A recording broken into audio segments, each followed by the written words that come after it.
আসসালামু আলাইকুম, সবাই কেমন আছেন? আমরা ভালো আছি আলহামদুলিল্লাহ। আজকে দেখাবো নিমকি।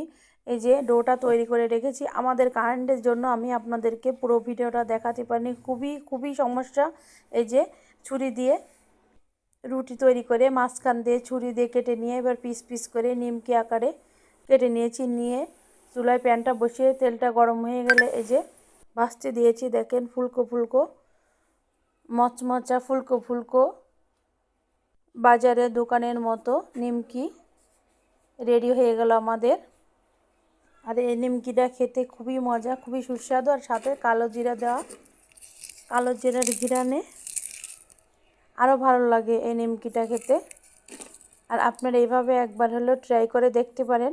আর আপনারা আমার ভিডিওটা যদি একটু ভালো লেগে থাকে লাইক কমেন্ট শেয়ার করে চ্যানেলটি সাবস্ক্রাইব করে পাশে থাকবেন। আল্লাহ হাফেজ।